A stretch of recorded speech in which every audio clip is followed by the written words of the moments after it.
नमस्कार. योग वशिष्ठ सखोल निरूपण या कार्यक्रमामध्ये सर्वांचे सहर्ष स्वागत.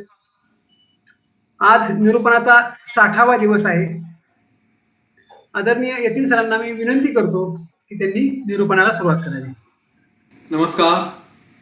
जय श्रीराम, जय गुरुदेव.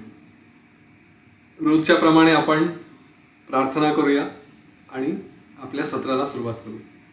सगळ्यांनी डोळे मिटून घ्या, हात जोडून घ्या. प्रार्थना म्हणण्यासाठी एक खोल दीर्घ श्वास घेऊया.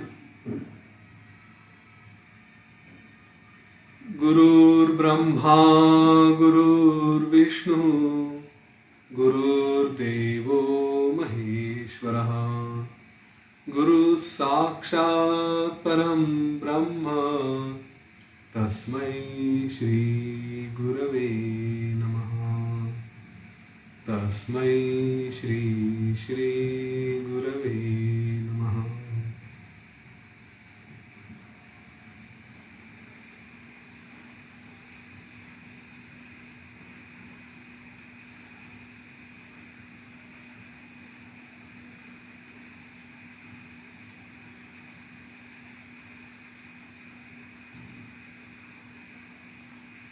हळूवार डोळे उघडूया.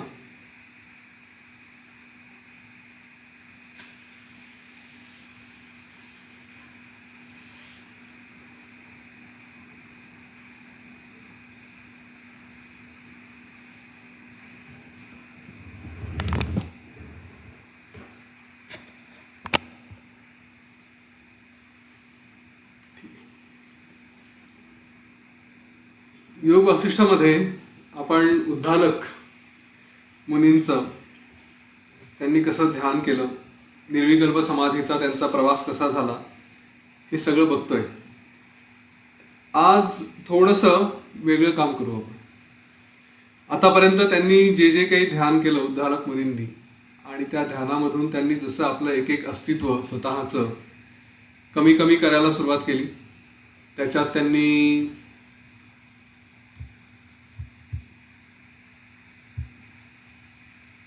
मन, आपला अहंकार, या सगळ्या गोष्टींना एक एक करत कमी कमी करत पुढे मी या सगळ्या शरीराच्या पलीकडे आहे, अहंकाराच्या पलीकडे आहे, अशी संपूर्ण भावना केली. आणि ही भावना केल्यानंतर मग निर्विकल्प समाधीला ते बसले.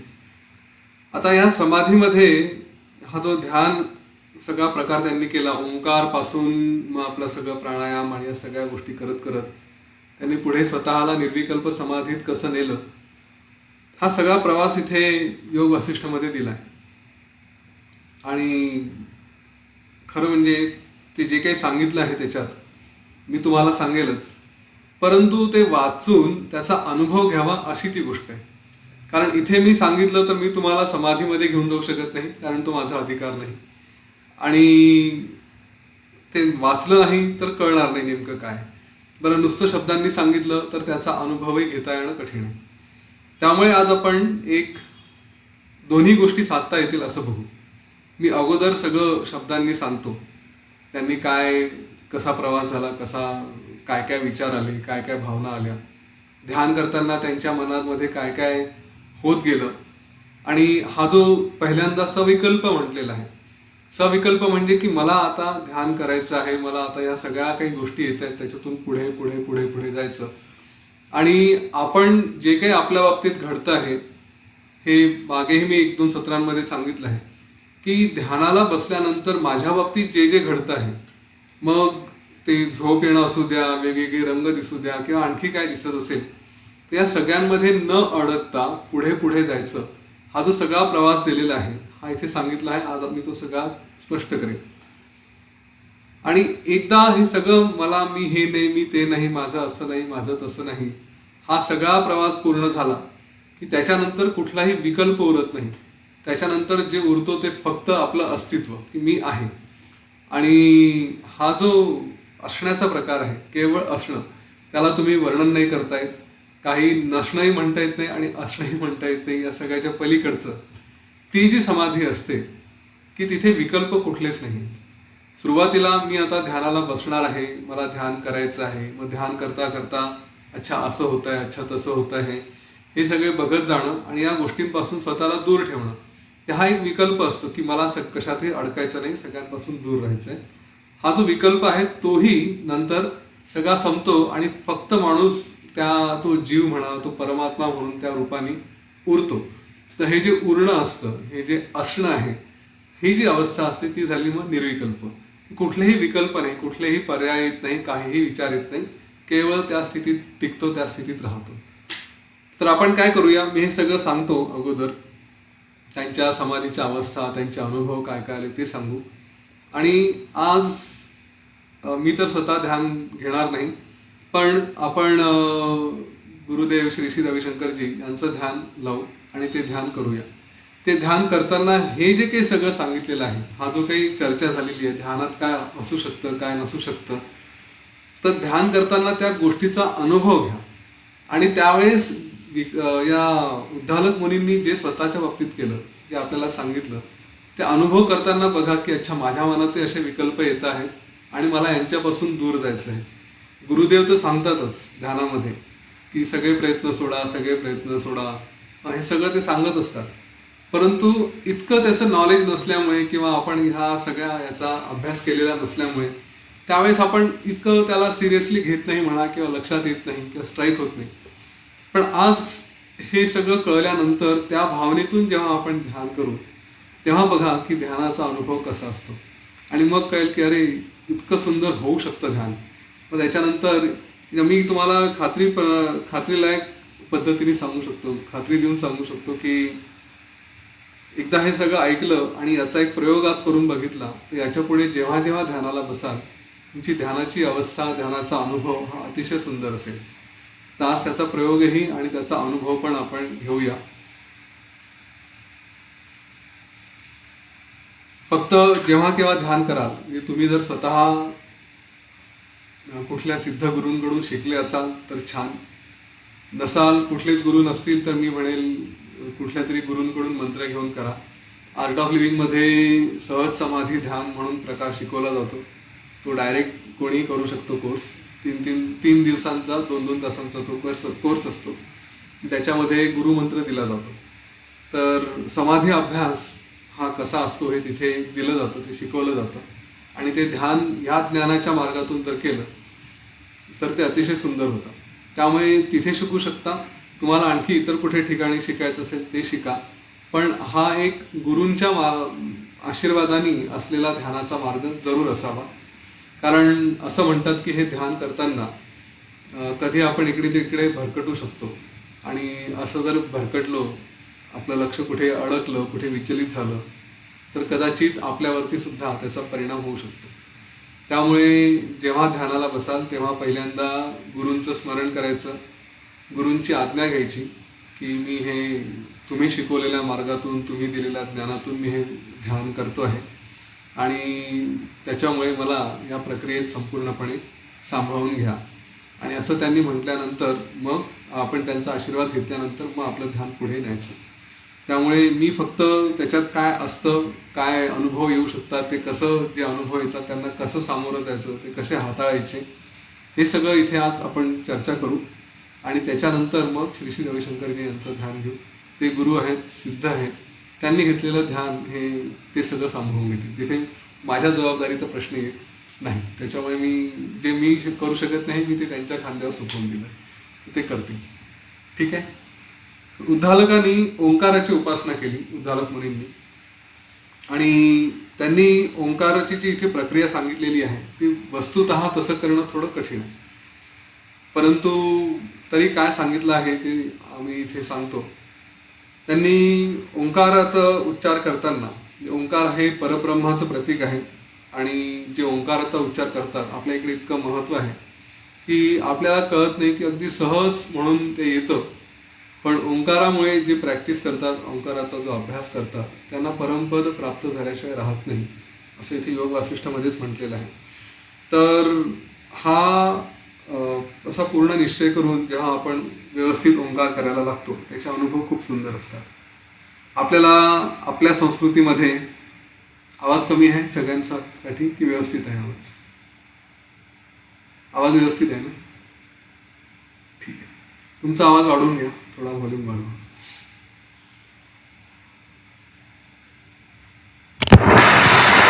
तरी आणखी मी थोडं पुढे करतो माईक.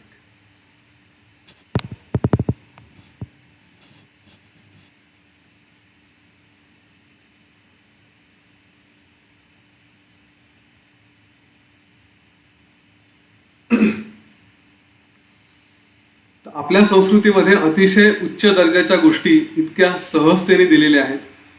फक्त ते आपल्याला सहज मिळाल्यामुळे त्याची किंमत राहिली नाही. आज कुठेही जाऊन ओंकार शिकवायचं म्हटलं आणि त्यांनी म्हटलं असतं की समजा चला आम्ही ओंकार शिकवतो पण त्याचे 5,000 रुपये लागतील, तर कदाचित त्याची किंमत राहिली असती. पण आता लहानपणापासूनच घरातल्या घरात वेगवेगळ्या निमित्ताने ओंकार होतो, शाळेत शिकवला जातो, जिथे कुठे असेल तर इतकं सहज मिळतं ना, त्या ओंकार म्हणजे काय विशेष आहे असं वाटत नाही. परंतु नुसत्या ओंकाराची सुद्धा प्रचंड शक्ती आहे आणि त्याचे अनुभव हे जबरदस्त असतात. आपल्यालाच कळत नाही की काय असतं काय नाही.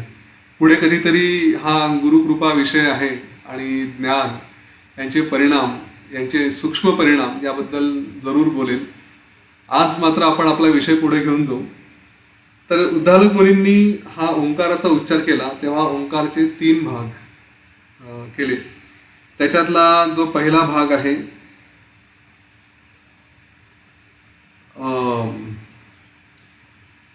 त्याला आपण जसं अ, उ आणि म असं म्हणतो आपण. तर पहिला भाग हा केवळ अ पासून जो येतो आहे, अ किंवा ओ म्हणा, हा उच्चार जसा आपला येतो तर त्या ओठातून बाहेर येईपर्यंत तिथे त्यांनी त्याची पूर्ण उच्चार करत राहायचा. सगळी हवा निघून जाईल, पूर्ण श्वास निघून जाईल तिथपर्यंत. आणि ही जी चेतना आहे, या चेतनेचा संचार हा मूलाधार चक्रापासून आपल्या थेट ब्रह्मरंध्रापर्यंत इथपर्यंत आणायचा. अशा पद्धतीने तो ओंकाराचा उच्चार केलेला आहे. तर हा एक फक्त पहिला भाग झाला. दुसरा भाग जो होता ऊचा, तो जेव्हा आपण पूर्णपणे तोंड बंद करतो, पूर्णपणे श्वास सोडलेला असतो, त्यावेळेस ऊचा उच्चार आहे. आणि मचा उच्चार हा प्रत्यक्षात इथे असं म्हटलंय की श्वास घेताना केलेला आहे. तसा तो अगदीच प्रयत्न केला तर शक्य होतो, पण त्या भानगडीत न पडता, कारण त्याला आणखी थोडा प्राणायाम आणि या सगळ्या गोष्टींचा अभ्यास लागेल. तर त्या भानगडीत न पडता म आणि ऊ हे उच्चार जेव्हा पूर्ण श्वास संपलेला आहे त्याच्यासोबतच ते एकत्र करता येतात. हा उच्चार असा असेल की आपण समजा अचा उच्चार करतो आहे, पूर्ण श्वास संपेपर्यंत अचा उच्चार आणि तो संपता संपता मग ऊ आणि म एकत्र असा करता येईल. मी एक छोटा प्रयोग करून दाखवतो.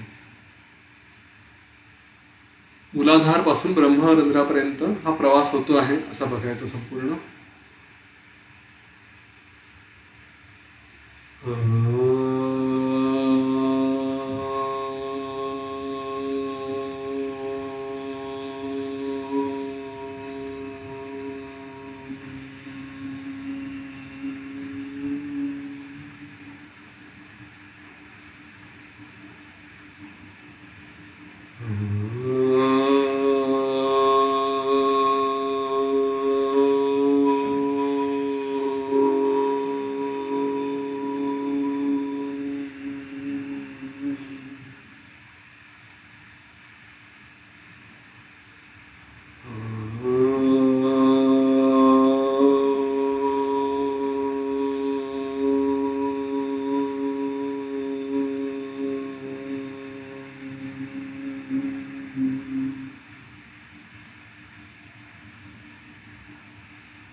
आता ह्याच्यामध्ये श्वास संपल्यानंतर सुद्धा थोडासा आपला मकार येऊ शकतो.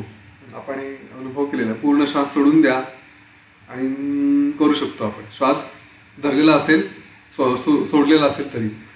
त्याच्या 3 अवस्था असतात. पुढे आपण निर्वाण प्रकरणामध्ये याचा अनुभव घेऊया की एक आहे रेचक, म्हणजे पूर्ण श्वास सोडलेला आहे. दुसरा आहे बाहेर श्वास थांबला शरीराच्या, तर तो थांबलेला असल्यामुळे त्याला कुंभक म्हटलेला आहे. आणि तिसरी अवस्था पूरक, जेव्हा शेवटचा मचा उच्चार केला तर त्यावेळेस पूरक, म्हणजे श्वास आत घेताना त्यांनी मचा उच्चार केला आहे. आता आपण श्वास आत घेताना मचा उच्चार करणं हे प्रत्यक्षात सगळ्यांना शक्य होत नाही. त्याचा विशिष्ट प्रक्रियेने अभ्यास केला कदाचित तर जमू शकेल. आपण त्या भानगडीत न पडता सध्या केवळ ओ आणि म एवढाच ओ पूर्ण सोडायचा आणि म जेव्हा श्वास संपेल तेव्हा उरलेला मचा उच्चार आपल्याला करता येऊ शकतो. हा एक अभ्यासाचा प्रकार आहे. खरं म्हणजे ओंकाराच्या बाबतीत वेगवेगळे शास्त्र, वेगवेगळे लोक, वेगवेगळे ज्याला काय म्हणतात त्याचे जे फॉलोअर्स आहेत, स्कूल ऑफ थॉट्स म्हणता येईल, हे लोक हे विचार करणारे वेगवेगळे आपल्या आपल्या पद्धतीने ओंकारचा उच्चार कसा करतात ते सांगतात. ठीक आहे, आपल्याला यापैकी कुठलाही एक करा, त्याच्यात काही गैर अशातला प्रकार नाही. पतंजली योगसूत्रामध्ये कदाचित वेगळं सांगितलं असेल, योग वासिष्ठामध्ये वेगळं सांगितलं असेल, आणखी बाकी ठिकाणी वेगळे सांगतात. तर आपल्याला या सगळ्या याच्यात न अडकता केवळ आपला अभ्यास झाला पाहिजे, ओंकार म्हटला गेला पाहिजे या दृष्टीने बघा. आता उद्दालक मुनी जेव्हा हा सगळा उच्चार करत होते, ओंकाराचा अभ्यास करत होते, तर त्या अभ्यासाच्या दरम्यान असं त्यांनी एक अनुभव घ्यायला सुरुवात केली की याच्यामध्ये माझ्या शरीरातल्या पेशी जळाल्या आहेत, माझं शरीर हळूहळू स्वच्छ होत चाललं आहे, जे काही असेल त्यांनी की याच्यामध्ये पुढचा माझे प्राण आहेत ते सगळे या चैतन्याच्या रूपात स्थिर होत आहेत, असे सगळे अनुभव घेत त्यांनी स्वतःला स्थिर केलं आणि समाधी अवस्थेत बसून राहिले. आता या समाधी अवस्थेत बसून राहिल्यानंतर त्यांचं पूर्ण शरीर अतिशय शांत स्थिर झालं आणि ह्या स्थिरतेचा अनुभव घेत पुढे त्यांनी स्वतःची निर्विकल्प समाधीची तयारी सुरू केली. आता ह्या तयारी करताना त्याच्यापूर्वी जे काही त्यांची अवस्था होती त्याच्यामध्ये जसं कुंडलिनी जागृत झाल्यासारखी, आपण हे सगळे विषय पुढचे नंतर घेणारच आहोत, पण कुंडलिनी जागृत झाल्याचा अनुभव आणि त्याच्यामध्ये प्राणवायू भरला गेला, अशा पद्धतीने सगळी पूर्वतयारी झाल्यानंतर त्यांनी आपल्या समाधीची तयारी म्हणून आता एक एक गोष्ट बघायला सुरुवात केली. सगळ्यात पहिले त्यांनी आपले जे इंद्रिय आहेत, आपले सेन्सेस आहेत, त्यांनी आपल्याला त्रास देऊ नये म्हणून त्या इंद्रियांवरती नियंत्रण मिळवण्याचा प्रयत्न केला. त्यांना पहिल्यांदा स्थिर केलं. आता इंद्रियांना स्थिर करणं म्हणजे काय, तर आपण डोळे मिटतो, शांत बसतो आणि ह्या प्रकारे शांत बसल्यानंतर आपलं मन बाहेर कुठेही ओढलं जाऊ नये, कुठल्याही गोष्टीमध्ये ते इकडे तिकडे जाऊ नये म्हणून आपण आतापर्यंत ज्या गोष्टींचा सराव केला त्याच्यामध्ये प्राणायामचा एक अभ्यास त्यांनी केला. प्राणायामचे अनेक प्रकार असतात, पण आपण नुसतं श्वासावरती जरी लक्ष दिलं तरी आपला एक स्वतःचा अनुभव आहे की केवळ श्वासाकडे जरी बघितलं तरी आपलं मन बऱ्यापैकी स्थिर होतं, अनेक गोष्टींकडे लक्ष जात नाही. अगदी आवाजही येत असतील आणि येणाऱ्या आवाजांपासून स्वतःला जर थोडं बाजूला ठेवायचं असेल तरीसुद्धा आपण केवळ नुसतं श्वासावरती लक्ष दिलं तर आवाजांकडेही आपलं लक्ष जात नाही. आपण जे काही आतापर्यंत थोडंफार श्वासावरती लक्ष द्या, श्वासावरती लक्ष द्या असं जे म्हटलं आहे त्यावेळेस हा अनुभव आलेला आहे. त्यामुळे आपले मन, आपले इंद्रिय हे सगळ्या गोष्टींपासून अडकून राहिले, कुठेही सगळ्या गोष्टींपासून दूर राहिले. एखाद्या वेळेस हा अभ्यास करता करता असं आपण स्वतःही अनुभवात आलेलो आहोत की ठीक आहे, खूप वेळ श्वासावरती लक्ष देता येत नाही, मन पुन्हा कुठेतरी विचलित व्हायला जातं, कुठल्या तरी गोष्टींकडे लक्ष जायला लागतं. तेव्हा त्यांनी आपलं जे काही विवेक होता त्या विवेकाचा उपयोग केला. विवेक म्हणजेच काय, तर आतापर्यंत आपण जे शिकलो की आत्मा अनात्मा, प्रत्येक वेळेस हे स्वतःला सांगत जायचं की आता मी जर समाधीचा अभ्यास करतो आहे तर आता माझ्याशी संबंधित ही गोष्ट आहे की नाही. मग मी ध्यानात बसलो आहे आणि बाजूला कुठेतरी छान पदार्थाचा वास आला, आता कुठला पदार्थ असेल असा विचार करत बसण्यापेक्षा किंवा त्याचा वास कसा आहे, काय आहे, की आवडतो की नावडतो. बऱ्याच ठिकाणी असे होतं की तुम्ही सकाळी सकाळी क्रिया करायला बसता, साधनेला बसता आणि घरात जर तेवढी जागा नसेल तर तुम्ही तुमच्या बेडरूममध्ये किंवा कुठेतरी बसलेले आहात आणि तिकडे फोडणी दिली तर ती कांदे पोह्याची फोडणी असेल, काहींना कांद्याचा वास आवडतो, काहींना आवडत नाही. मग आता ती वास आला तर कांद्याची फोडणी का दिली, यावेळेस हीच वेळ सापडली होती का, अशा प्रश्नांपासून अरे वा आता झाल्या झाल्या पटकन उरकू आणि कांदे पोहे खायला मिळतील, हे दोन्ही टोकाचे विचार मनात येतात. तर त्यावेळेस स्वतःला सांगायचं ओके, तुम्ही म्हणू नका प्रॅक्टिकल अनुभव आहेत म्हणून, पण आहेत जे आहेत ते आहेत. तर इथे स्वतःला सांगायचं की मी आता समाधीचा अभ्यास करायला बसलो आहे, तर हा वास आहे तो आहे, मला वास हा त्रास देणार नाही. विवेक जागृत केला. माझ्याशी संबंधित आहे का? नाहीये. माझा प्रवास कुठे चालला आहे? मला आता आत्मस्वरूपाकडे जायचं आहे. जो मिळेल की नाही मिळेल हा भाग वेगळा, पण मी त्या डायरेक्शनने चाललो असल्यामुळे हा वास जो येतोय तो सुद्धा मला त्रास देऊ शकत नाही. या वासापासून मी दूर आहे. आणि तुम्ही अनुभव घ्या, जेव्हा खरंच कधी असं कराल तेव्हा हा आत्म अनात्म भाव जर आला की माझ्या कामाचा आहे किंवा नाही आहे, तर त्या क्षणापर्यंत कदाचित त्रास होत असेल. त्या क्षणाला जेव्हा असा विचार येतो तो त्रास येत नाही. वासही राहतो, आवाजाचा त्रास असेल तर आवाजही राहतो, परंतु आपलं ध्यान हे बाहेरच्या गोष्टींपेक्षा आतमध्ये गेल्यानंतर हा त्रास होणं बंद होऊन जातो. तर अशा पद्धतीने त्यांनी स्वतःला स्थिर करायला सुरुवात केली. लक्ष इकडचं तिकडचं सगळं आपल्या आतमध्ये आणायला सुरुवात केली. आता ध्यान प्रक्रियेमध्ये काय हालायला लागतं, तर सहसा आपले बुब्बुळ डोळे हे थोडे इकडे तिकडे हालतात, वर खाली होतात. त्यांनाही त्यांनी स्थिर केलं आणि त्याच्यानंतर सगळे आपले इंद्रिय बाहेरच्या बाजूने ओढून आतमध्ये. हाही एक ध्यानामधला टप्पा येतो की जिथे बाहेर लक्ष द्यायच्याऐवजी डोळे मिटून बसलेले आहेत आणि कुठे जर काही व्हायला लागलं तर असा अनुभव घ्यायचा की माझ्या आतमध्ये काय होतंय. कान आतमध्ये नेऊन आतमध्ये काही आवाज येतो का, आणि कधी हा प्रयोग करा तर तुम्हाला लक्षात येईल की आपल्या हृदयाचे स्पंदनं सुद्धा आपण ऐकू शकतो. ही अवस्था अशी येते, त्याला खूप प्रयत्न लागत नाही. सहज डोळे मिटले, बसलं आणि बघायला लागलो की माझ्या आतमध्ये काय काय चाललं आहे, तर आतमधले आपल्या हृदयाची स्पंदनं सुद्धा आपल्याला जाणवतात, एरवी लक्षात येत नाही. तर हे सुद्धा त्यांनी केलं की सगळे बाहेरच्या गोष्टी आतमध्ये आणल्या, आतमध्ये त्यांना अंतर्मुख केलं आणि त्यामुळे जे काही इच्छा आल्या असतील, कुठल्याही वासना असतील, त्या सगळ्या वासनांना त्यांनी आपोआपपणे त्या नष्ट होऊन गेल्या, कारण काही उरलंच नाही. आता जेव्हा अशी अवस्था यायला लागते आणि ध्यानामध्ये हा अनुभव येतो की एकदा स्थिर व्हायला लागलं, आपलं सगळं इंद्रिय आपल्या आतमध्ये घेतले, शरीर स्थिर करायला सुरुवात केली की आपलं शरीर हळूहळू हळूहळू ताठ व्हायला लागतं, पाठीचा कणा हळूहळू ताठ व्हायला लागतो. हा अनुभव असं म्हणतात की कुंडलिनीशी संबंधित आहे. आपण जेव्हा निर्वाण प्रकरणात हे सगळं बघू तेव्हा याचं वर्णन केलेलं आहे की जर कुंडलिनी ती जर अशी ओपन होऊन सरळ सरळ व्हायला लागली तर आपल्या शरीरावरतीही परिणाम होतो, शरीरही हलकं झाल्यासारखं वाटायला लागतं. आता त्यांनी स्वाभाविकपणे त्याचं शरीराचं तो सरळपणा यायला लागला.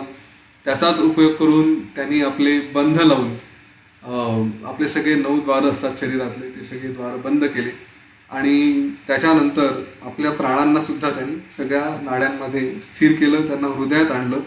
अशा प्रकारे पहिल्यांदा इंद्रिय, त्याच्यानंतर आपले पंचप्राण, ह्या सगळ्यांना त्यांनी स्थिर केल्यानंतर त्याचं संपूर्ण शरीर हे शुद्ध मन अशा रीतीने झालं. प्राण तर शरीरामध्येच अडकून राहिले, ते कुठे इकडे तिकडे हालत नव्हते आणि अशा रीतीने तो अतिशय शांत असा शोभू लागला.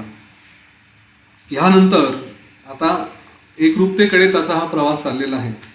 या एकरूपतेकडे प्रवास चालला असताना अधूनमधून कुठले तरी विचित्र वेगळ्या भावना येण्याची शक्यता असायची, परंतु अशा वेळेस आपलं मन शुद्ध आहे, कुठली भावना आली तरी पटकन त्यांना पकडायचं आणि सांगायचं की रे नाही, मी या सगळ्या गोष्टींना सोडलं, आता पुन्हा आत्म अनात्म, आता मी स्वतःमध्ये आत्मभावात स्थिर होतो आहे. अशा रीतीने त्याला आपल्या शरीरामध्ये मग जे काही वेगवेगळ्या जाणीवा असतात, कुठे सूर्याचं तेज जाणवत आहे किंवा आणखी काही त्याला भावना होते आहे, तर अशा प्रकारे जे काही जाणवतं त्या सगळ्या भावनांना सुद्धा त्यांनी स्वतःपासून दूर ठेवलं. कारण मला जे काही जाणवत आहे हे माझ्यापासून वेगळं आहे. मी अशा स्थितीत पोहोचणार आहे की जिथे काहीही जाणवत नाही. हा जो प्रवास चालला आहे की हे नाही, ते नाही, हे माझं नाही, ते माझं नाही, हा विकल्प आहेत, काहीतरी येत आहेत आणि त्यांना दूर करणं चाललं आहे. हा दूर करण्याचा प्रयत्न म्हणून त्याला विकल्प म्हटलं आहे. तर अशा पद्धतीने एक एक गोष्ट तो सोडत गेला आणि मग थोड्या वेळाने झोप यायला लागली. सहज मन हे गुंगीत गेलं. त्या मनालाही त्यांनी गुंगीतून आपलं पुन्हा विवेक जागृत करून की नाही, आपल्याला झोपायचंही नाही आहे, झोपेची अवस्थासुद्धा माझी अवस्था नाही आहे, त्याच्यातून त्यांनी आपल्या मनाला बाहेर काढलं. मग त्याचं बाहेर काढल्यानंतर त्याला वेगवेगळे रंग दिसणं, जसं मोरपिसासारखे असतील किंवा आणखी काय, तसे रंग, असे आभास दिसायला लागले. या आभासांना सुद्धा त्यांनी म्हटलं की हे माझं स्वरूप नाही. ह्याला सुद्धा त्यांनी पलीकडे दूर ठेवलं. त्या शरीर हे मन हे पूर्णपणे बधीर अशा अवस्थेत आलं. त्यांनी तेही सांगितलं की नाही, बधीर पण नाही, माझी अवस्था काहीच नाही. आणि अशा प्रकारे त्यांनी सगळ्या गोष्टींचं जेव्हा निरसन केलं तेव्हा त्याची एक स्थिती अशी झाली की आता त्याचं वर्णन करता येत नाही, त्याला काही सांगता येत नाही. आणि अशा स्थितीत असताना एखाद्या वेळेस पुन्हा वृत्ती ही बाहेर सहज इकडे तिकडे जाईल असं होण्याची शक्यता असायची. जेव्हा जेव्हा ती तिकडे जायची तेव्हा त्यांनी स्वतःमध्ये स्थिर करायचा प्रयत्न केला. आणि अशा रीतीने ते उद्दालक मुनी हे पूर्णपणे आपल्या समाधीमध्ये स्थिर झाले. आणि स्थिर झाल्यानंतर मग कुठलं चित्त उरलं नाही, चित्तभाव उरला नाही, मन उरलं नाही, अहंकार उरलं नाही, काहीच नाही. या सगळ्यांच्या पलीकडे ते पोहोचल्यानंतर मग अतिशय आनंदाचा स्वतःचा अनुभव घेत असताना पुढे त्यांच्या आजूबाजूला मग सगळे देव सिद्ध हे सगळे आले. त्यांना नंतर म्हटलं, हे ज्या समाधीतून बाहेर आले, उत्थान अवस्था म्हणतो, बाहेर आल्यानंतर त्यांनी बघितलं आजूबाजूला सगळे देव सिद्ध वगैरे आहेत. त्या सगळ्यांनी त्यांना आमिष दाखवलं की चला, तुम्ही सगळे लोक जी काही साधना करतात त्या प्रत्येकाला स्वर्ग हवा असतो, स्वर्गाचं सुख अनंत काळासाठी उपभोगायचं असतं, तर तुम्ही पण या आणि स्वर्गाचं सुख आमच्यासोबत इथे उपभोगा, तुम्हाला सगळ्या प्रकारच्या सिद्धी मिळतील.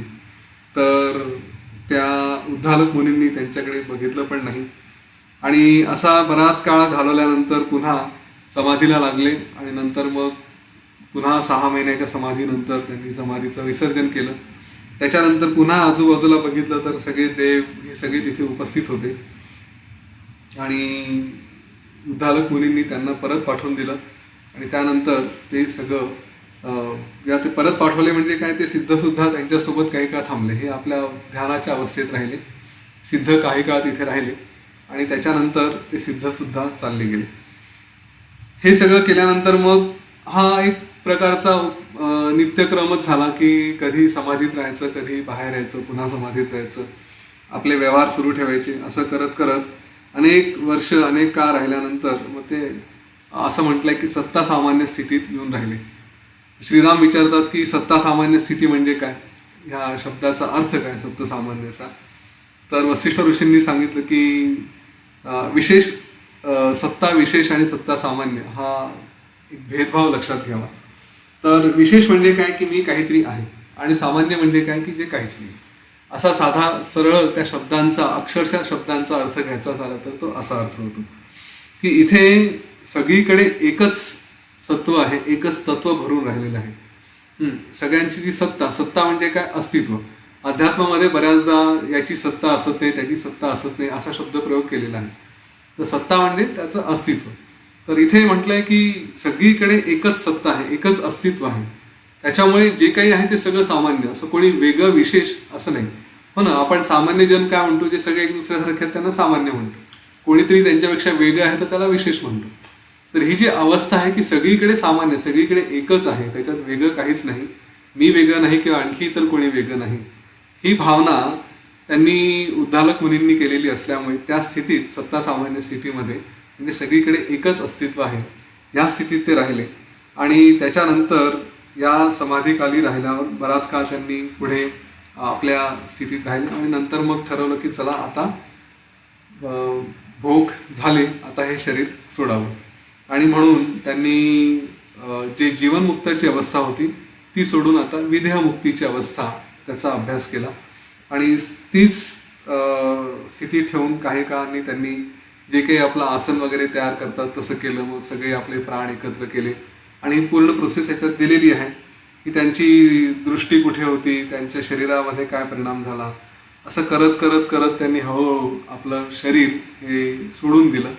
त्यांचं शरीर सोडून दिल्यानंतर मग असं म्हटलंय की अगदी शरीराचा शेवटसुद्धा तिथे ज्या कोणी ब्राह्मी, चामुंडा वगैरे या मातृदेवता असतात त्या आल्या. त्यांनी यांचं शरीर बघितलं की संपूर्ण शरीर हे नष्ट झालेलं होतं आणि केवळ एक कोरडं शुष्क शव असं होतं.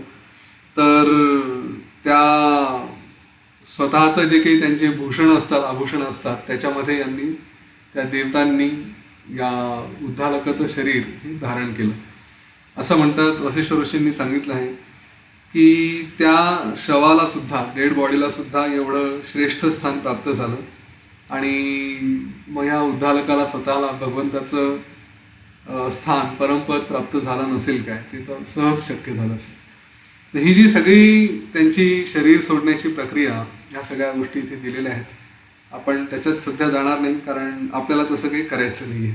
मुद्दाम मी काही काही गोष्टी अवॉइड करतो. ह्या फक्त स्वतः वाचाव्या आणि कधीतरी त्या आपल्या मनात असू द्याव्या. पण सगळा जो प्रवास आहे निर्विकल्प समाधीपर्यंतचा, तो मात्र जरूर आपण सुंदर करावा आणि तो जरूर वाचा. मी आज मला जेवढं शक्य आहे तेवढं मी सांगितलं. त्याचा अनुभव करून देणं हे अशक्य गोष्ट आहे. हा आपला स्वतःचा अभ्यास असतो त्याच्यात येईल. परंतु आता आपण एक ध्यान लावू आणि ते ध्यान करताना हे जे काही आपल्याला अनुभव येतात की माझं मन कुठे चाललं आहे, मी तो प्रवास पुन्हा एकदा सांगतो की ध्यान करताना माझं मन कुठेतरी जातं, त्या मनाला सांगायचं आत्मा अनात्म भाव, येणाऱ्या अडचणी ह्या माझ्याशी संबंधित नाही आहेत, या मला आतमध्येच आहेत. पुन्हा आतमध्ये काय चाललंय, आपले इंद्रिय जे बाहेरच्या बाजूला असतात त्यांना आतमध्ये आणायचं, की आतलं ऐकायला सुरुवात करा, आत काय होत आहे ते बघायला सुरुवात करा. असं करता करता आपलं सगळं चित्त आतमध्ये स्थिर होतं. हे चित्त आतमध्ये स्थिर झाल्यानंतर मग जे काही शरीरात आपल्याला स्पंदनं जाणवायला लागतात, शरीराचा काय व्हायब्रेशन्स होत असतील किंवा आपलं शरीर ताठ होत असेल, जे काही अनुभव येतील, ते अनुभव येताना सुद्धा त्यांनाही सांगायचं की अच्छा ठीक आहे, पण हे मी नाही, माझा हा अनुभव नाही, मला या अनुभवात अडकायचं नाही. नाहीतर ध्यान करता करता काहीतरी व्हायला लागलं तर त्या अनुभवाकडेच लक्ष जातं. तिथूनही स्वतःला वाचवायचं, त्याच्यातून बाहेर आणलं स्वतःला आणखी, की मग आपल्याला जे काही आभास व्हायला लागतात, आतमध्ये प्रकाश जाणवत असेल, आपल्याला वेगवेगळे रंग दिसत असतील, मी म्हटलं कधी देवता दिसतात, कधी सुंदर स्थानं दिसतात, मंदिरं दिसतात, चेहरे दिसतात, जे काही दिसत असेल ते सगळे अच्छा हे आहेत, हाही माझा अनुभव नाही असं सांगून स्वतःला पुढे पुढे पुढे पुढे पूर्ण शून्य भावाकडे न्यायचं. आणि मग जेव्हा गुरुदेव म्हणतात की सगळे प्रयत्न सोडून द्या, सगळे प्रयत्न सोडून द्या, सारे प्रयत्न छोड दो, त्या वाक्याचा अर्थ हाच आहे की प्रयत्न सोडून द्या हा सुद्धा प्रयत्न करायचा नाही आहे. आलं का वाक्य लक्षात? प्रयत्न सोडून द्या, तर सोडण्याचा सुद्धा कुठला प्रयत्न नाही करायचा आहे, फक्त स्थिर राहायचं आहे, बस बघायचं काय होतंय. ते जर करता आलं तर ते सुंदर ध्यान, आणि नाही तर याचा अभ्यास करत राहायचा. अनेक आपल्याकडे यूट्यूबवरती गुरुदेवांचे सगळे व्हिडिओज आणि सगळे ध्यान उपलब्ध आहेत. विद्याधरजी तर रोजची सेवा करताहेत, त्याच्यामुळे तेव्हाही जेव्हा कराल तर या ध्यानाचा अनुभव घ्या, हा अभ्यास करा आणि माझ्या शब्दांवरती विश्वास ठेवा की हा असा जर अभ्यास केला ध्यानाचा तर प्रगती खूप लवकर होते आणि जीवनात अतिशय सुंदर अनुभव यायला सुरुवात होते. जर नसतील सिद्ध गुरु आपले कोणी, कोणाकडून आपण शिकलो नसू, तर जरूर शिकून घ्या, कोणाकडूनही शिका. आर्ट ऑफ लिव्हिंगमध्ये तर आहेतच आणि बाकी ठिकाणी असतील, तुम्हाला जे योग्य वाटतील ते करा. ठीक आहे, तर आपण आता ध्यान करूया.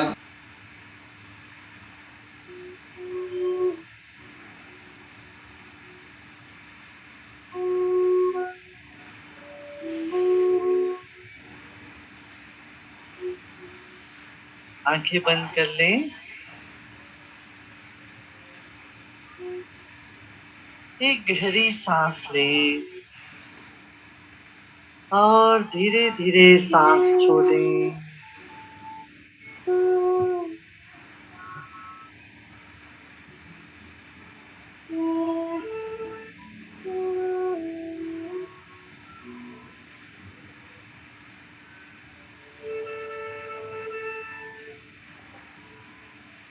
जैसे मछली पानी में होती है, इस तरह से हम वायुमंडल में हैं, हवा में हैं.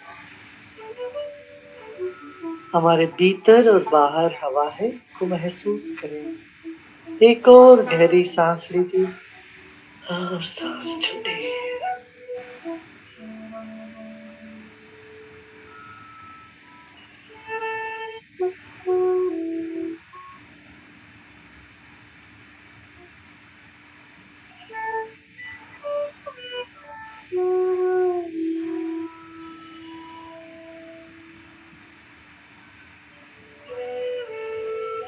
अपने वजन को याद कर लें, जो भी है 60, 70, 80 किलो. सांस लीजिए, सांस छोड़ते छोड़ते हम उस वजन को जमीन पे रख दें.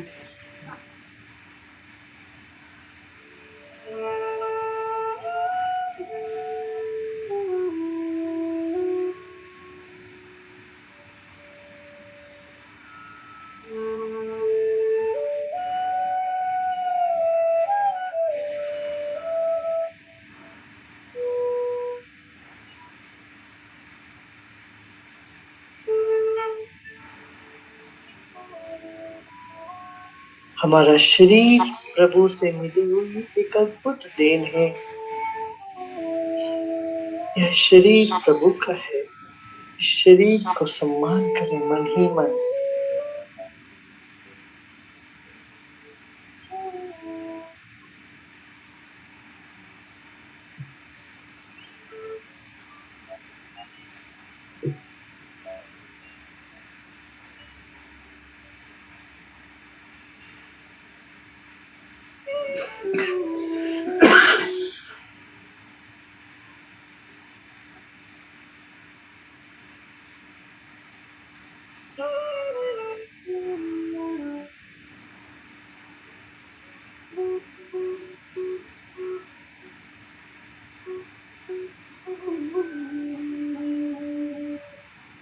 शरीर बाती है, मन ज्योति है। मुस्कुराते मुस्कुराते एक और गहरी सांस लीजिए। मुस्कुराते सांस छोड़े।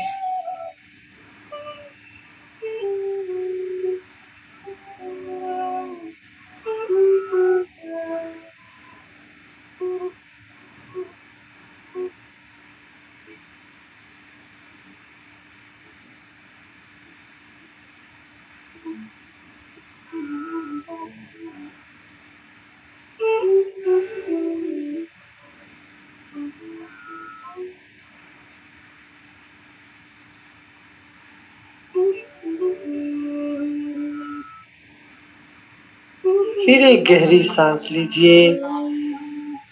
सांस छोड़ते छोड़ते सब थकान को भी छोड़ दें।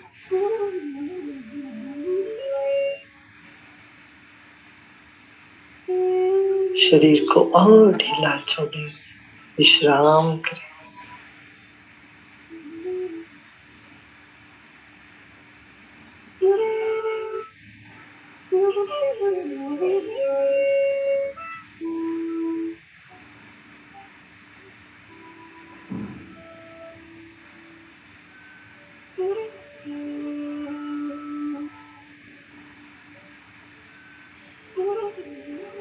मन को कहीं भटकना हो तो उसको जाने दें। मन को पूरा इजाजत देना भटकने का, कहीं भी भटके वो। 50 साल पीछे चले जाएं, 50 साल आगे चले जाएं, समय में भी मन को कहीं भी जाने दो।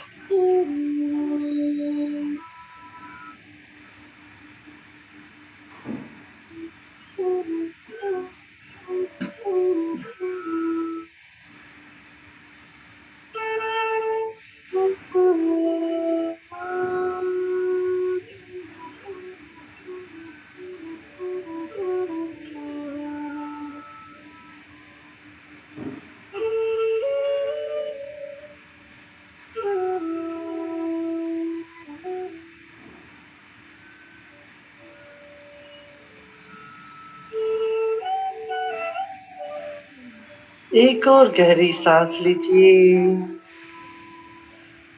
और सांस छोड़े। कंधों को ढीला छोड़ दें।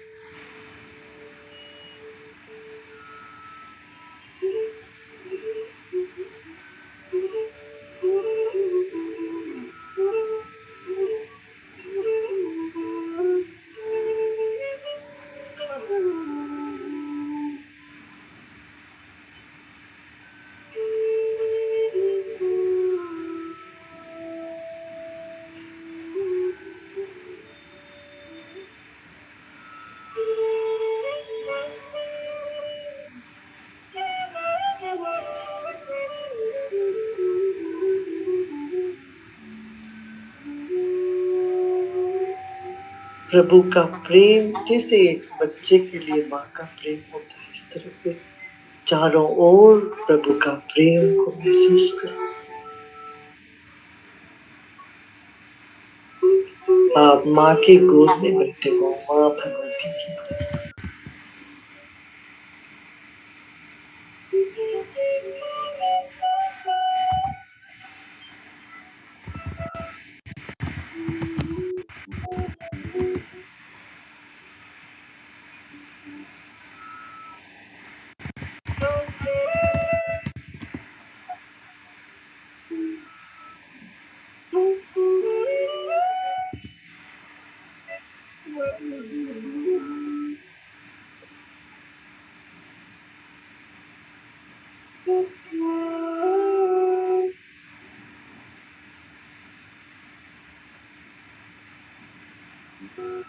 सिर के ऊपर जो खाली जगह है उसको स्मरण करें।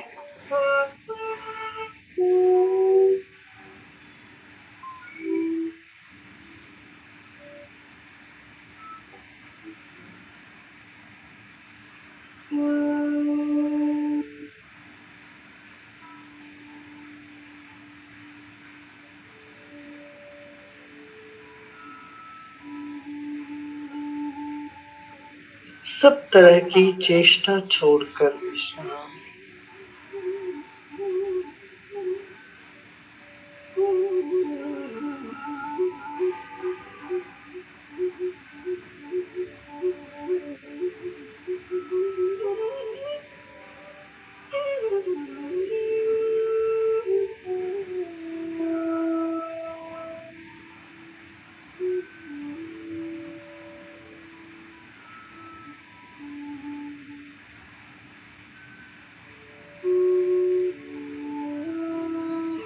शरीर को ढीला छोड़ें।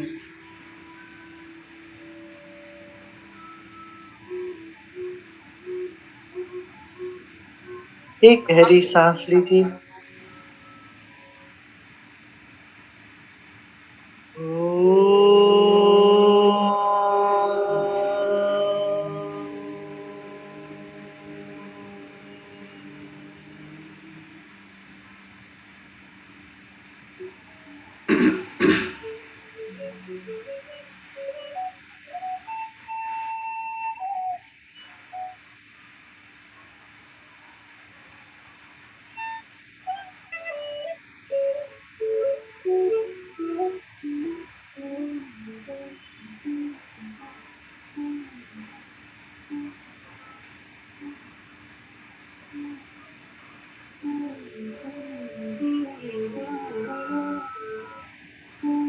हमारा आदि ओम है। इस जन्म से पूर्व हम ओम में थे, जन्म के बाद भी हम ओम में समा जाएंगे।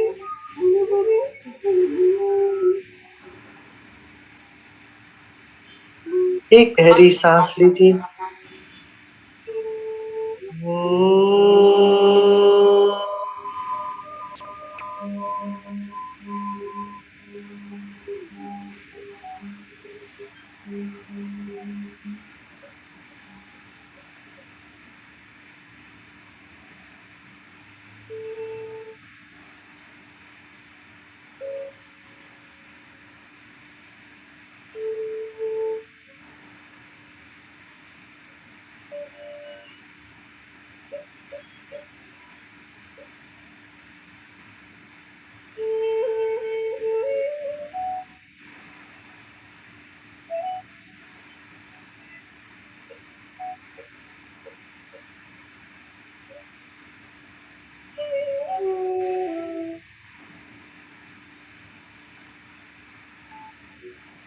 ओम का अर्थ है प्रीति, शांति।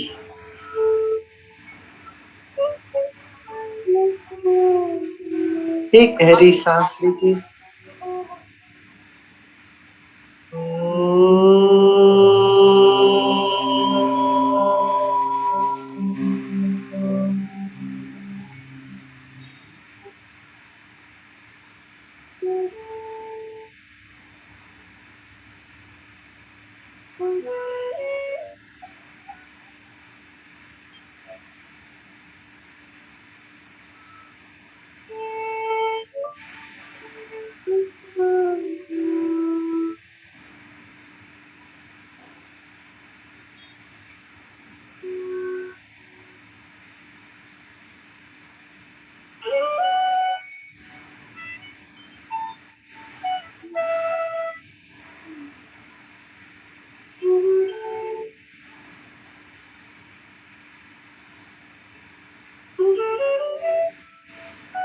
ओम का अर्थ है सत्य और सुंदर।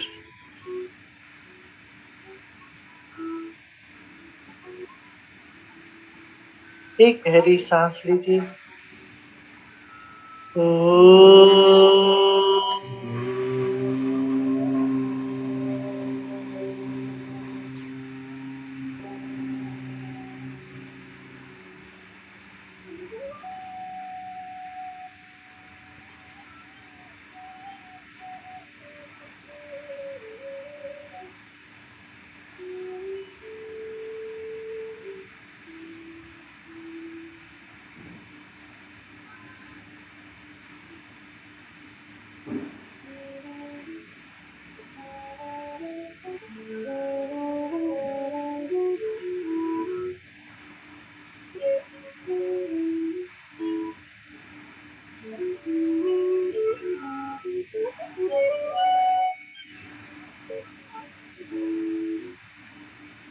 एक गहरी सांस लीजिए।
विश्राम कर लें।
ओम ओम की मधुर ध्वनि अंदर ही खो जाए, सांस सांस में सुमिरन करके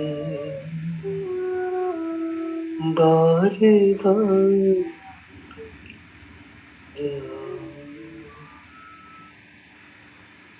बार बार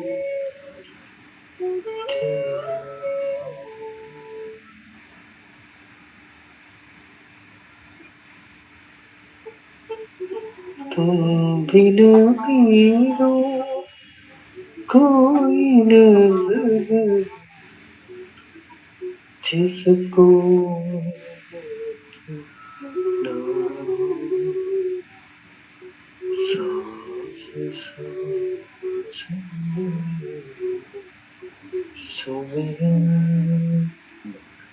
करके बार बार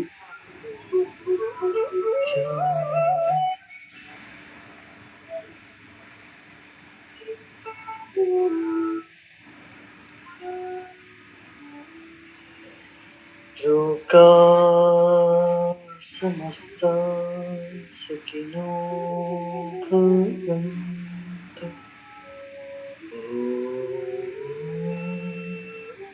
शांति शांति शांति।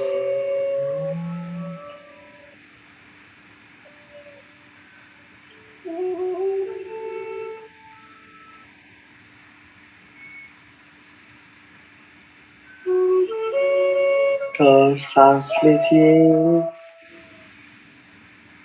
छोड़िए।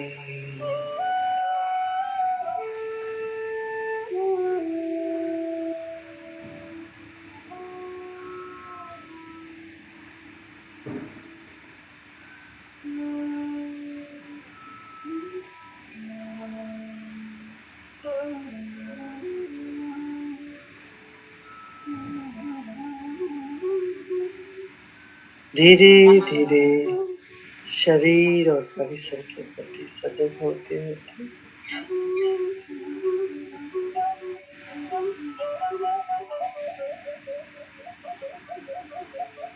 एक और सांस लें, छोड़ेंगे, सब आहिस्ता आहिस्ता अपनी ही रफ्तार से आंखें खोल सकते हैं।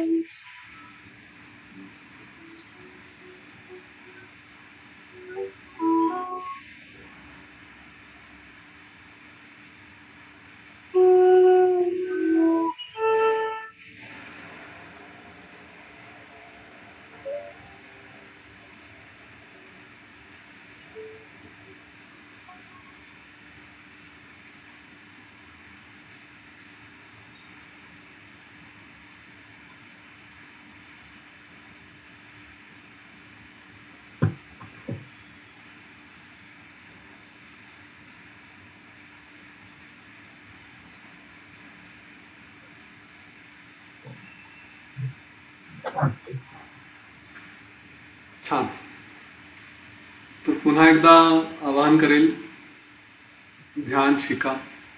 सुंदर अनुभव असतो आणि आनंद हा आपल्या सोयीनुसार आपल्याला हवा तेव्हा हवा तिथे हा उपभोगता येतो. याच्यापेक्षा जास्त चांगला आनंद जगात काही असेल असं मला वाटत नाही. आणि एकदा हा आनंद असला की कुठल्या दुसऱ्या आनंदाची गरज नाही. त्यामुळे कुठलेही लोभ, कुठलेही आकर्षणं हे आपल्या कार्यात अडथळा आणू शकणार नाही. जे आपल्याला साध्य करायचं आहे ते आपण सहज साध्य करू शकतो.